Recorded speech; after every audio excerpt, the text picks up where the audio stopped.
Chapter 1, Bar Car Prophecy, the Metro North New Haven Line.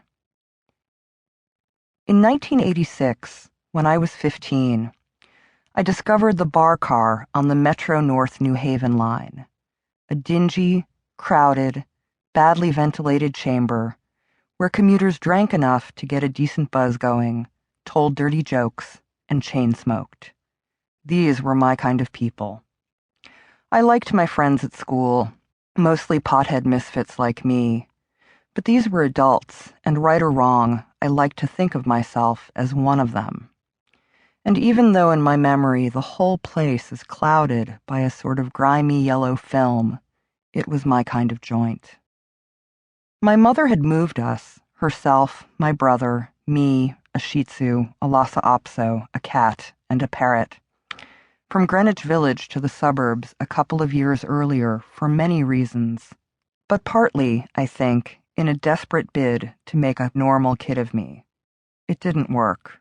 I became a druggie, a deadhead, a reasonably resourceful truant, a small-time delinquent. But I was not without ambition. I wanted to be a mystic. Once a week, I got a reprieve from my suburban exile.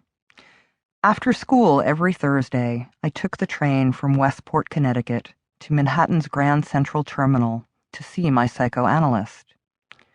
I'd been going since 8th grade, and I'd come to enjoy it. The 50-minute sessions made me feel like the featured guest on a talk show. It helped that my shrink sounded a lot like Dick Cavett. Except on the few occasions when my mother had called him, crying after finding a bong in my closet.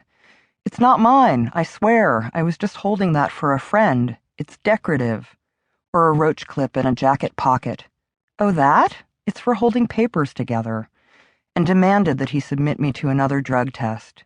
I looked forward to seeing my shrink week after week, Thursday after Thursday. Besides, I could pocket the round-trip cab fare Ma gave me to get to his office from Grand Central and back. It was just enough for a dime bag of pot, and I didn't mind having a little time to walk the city streets alone. It was good for thinking.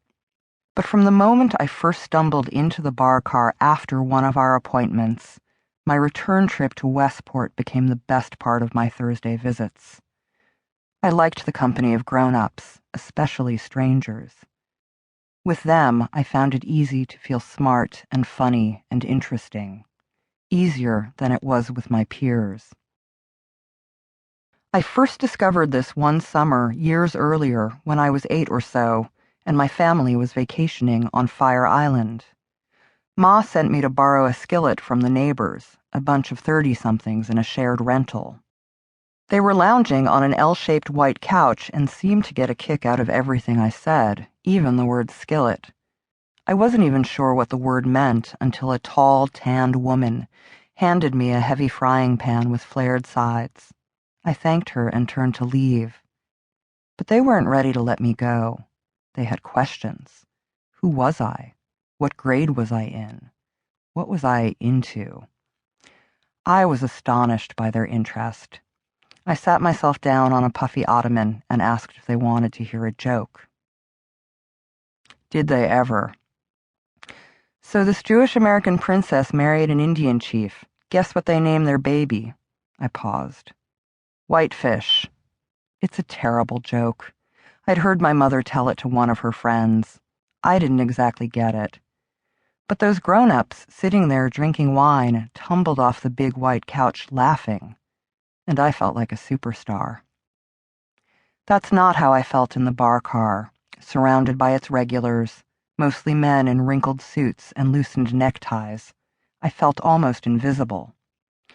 But I liked listening to them. They were not like the silent, unsociable commuters in the regular cars who napped, read, or reviewed spreadsheets. No, the people in the bar car crowd drank beer or scotch, laughed loudly, talked fast, and always seemed happy to see one another. They were a tribe, and I wanted in. On the surface, we had little in